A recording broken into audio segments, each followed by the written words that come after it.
All right, we are back. Okay, so instead of us doing JB and I, we're going to do at the end of warm-ups, my brother tries to dunk.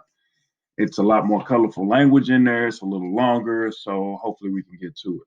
Now, you don't have to make your notations over here to the side on this. I just got this here for you for your visual representation. You probably can't even see this, so let me pull this over here. All right, what we're really working on is we're working on this. Okay, so we're gonna talk about the poem. We're gonna notice, we're gonna wander, then you're gonna paste this into your journal. You must have 3 responses to get full credit. Okay, great. All right, so at the end of my warm ups, my brother tries to dunk is the name. Not even close, JB. What's the matter? The hoop's too high, I snickered. But it's not funny to him, especially when I take off from center court. My hair like wings, each lock lifting me higher and higher. It's like a 747. Zoom, zoom. I throw down so hard, the fiberglass trembles. Booyah, Dad screams. From the top row, I'm the only kid on the team who can do that. The gym is so loud, crowded circus. My stomach is a roller coaster, my head a carousel.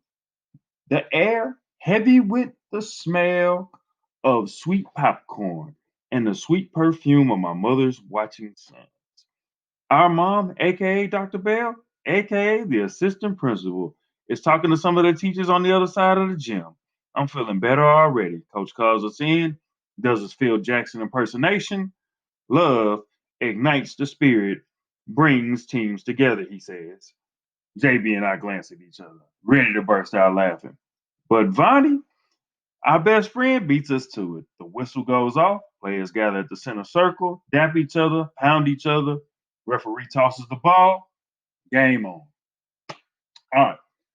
The easiest way to start notating and analyzing and figuring out exactly what's going on in this poem is to start from scratch. You got to start at the top. So hopefully you got a side by side, and when you had a side by side, you're able to see both. I can try to see if I can do a side by side, but I really don't want to because I'm just trying to get you to show you what it is. So you have the poem, you have the book, you can do it that way. You don't, you're gonna need the words. You're gonna have to do it side by side because you gotta notate exactly what you're reading, and you're gonna do it over here. All right, over here in the notice and wonder. This is where the metaphor is gonna go. This is where simile is gonna go. You're just gonna say, hey, look, you know what I'm saying? That this here, you're gonna write it word for word in the poem, and then you're gonna say metaphor, and then you're gonna say simile. Okay, so let's start it off. Not even close, JB. What's the matter? The hoop's too high for you. I snickered, but it's not funny to him, especially when I take off from center court. My hair like wings. There's that key word, like means it's a exactly it's a simile, right? So we know this. My hair like wings, right? And we're gonna put simile next to it, right? And after that, we're going to put why.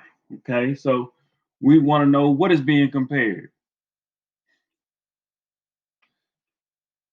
His hair is being compared to a bird, because a bird has wings, right? Bird wings, right? And next is, you want to have a full explanation of why. Birds are animals that can fly and have wings. How simple that was, people. That's simple. That's what I'm looking for. You put simile, you put what it is, you put simile. Next, you go over here and you say, his hair has this. Boom. That's what you're telling me. Then the why goes second. Why doesn't go first? It goes second. Okay? You talk about what it is and then you explain why. You don't go explaining why and then talk about what it is. You're not gonna get credit like that. You're not gonna get full credit. Easiest way to do it, flip flop it. State what it is and why. We talking like normals, normal human beings around here. We're trying to communicate, not confuse. All right, continuing on. Each lock lifted me higher and higher, like a 740, like a 747. Zoom, zoom. Right? Got another simile. You only need three of these. I don't care if you give me all similes or you give me all metaphors. It don't matter to me. I just want three. All right. So it says like a 747, right? Zoom, zoom. And what are they comparing it to, class? Yes, they're comparing it to a plane. So we know when we see like and we see that, we know it is a yes, exactly. And next, here we go. So his hair, no. So what did he do before they talked about zooming, zooming, zooming? Yes, he took off. Remember the picture? When you jump, you take off, you take flight, right? All right. So when he jumped, he took flight. And when he jumped, he took flight, he took off. What do planes do when they leave the ground? They take off. So we know that they are comparing his what? Jumping ability to a plane. And what's the name of the author? What's another word for him? Yes, you must write incomplete sentences. I guess Josh, right? That's our character's name, Josh. And you have to put Bell.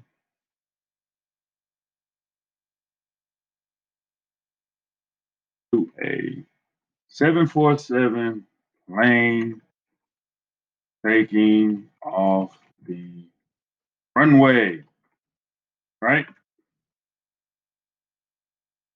And then it wants to know why. Why would I say that? Because planes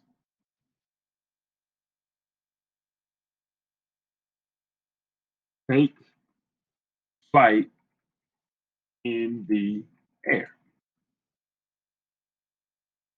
That's simple, people. That's simple. Let me see if I can find a metaphor in this one. All right. So each lock lifted me higher and higher.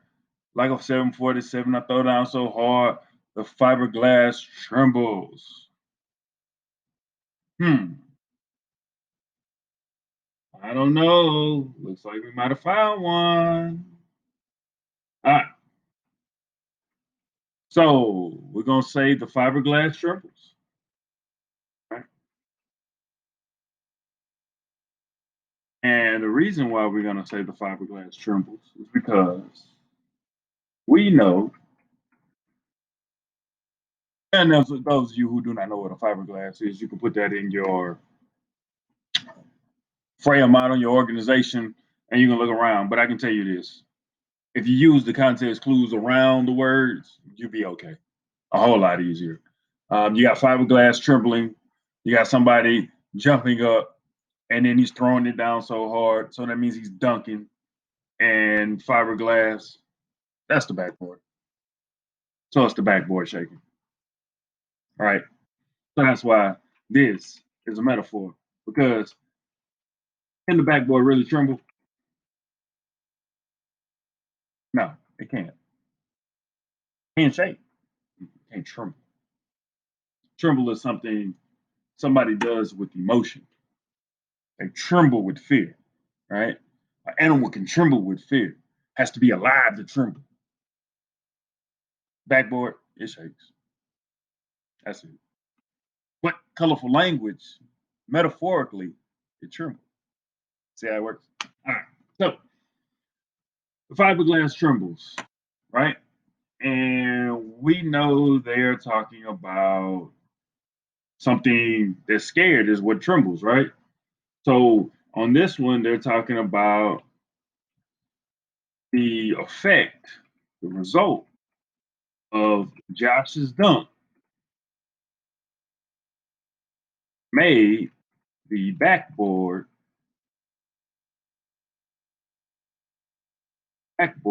shake. Okay. So the result of Josh's dunk made the backboard shake, right? And what they used was they didn't necessarily compare it to a living thing. They made a non-living thing the speaker used a comparison of a living organism or thing. I'm gonna go with thing right now. A living thing to compare a non-living thing, right? Because remember, metaphors are colorful language and they're not word for word true. They're used to compare, but it's something that is complicit, or no, it's illicit, meaning it's not true. So a non-living thing can't tremble. It can shake, but it can't tremble. But it just provides you that colorful language. Just how we was talking about the girl and having waves like a flowing river. Her hair can't flow. But what it can do, it can have waves like a flowing river. And it can compare that way. So remember, metaphors do comparison, but things that aren't real, right? Things that can't happen literally. Okay. Similes, you want to pay attention to three main words: like, as, then. That's my time, people. There's an assignment. That assignment is to read, I think it's Sundays after church, and fill in a notice and wonder chart. After that, I need you to participate in a group discussion. Be prepared for tomorrow's time. Read pages, I think it's 63 through 98.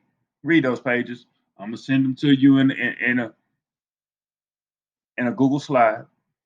But if you need the book, send me an email. Come on up there. You can come get the book anytime this week. Just send me an email, let me know. I give you the book. On first come, first serve basis, so don't let the books run out on you. All right, that's my time, people. I'll catch y'all tomorrow.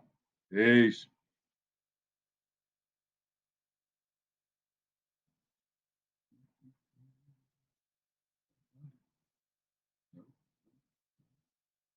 There you go.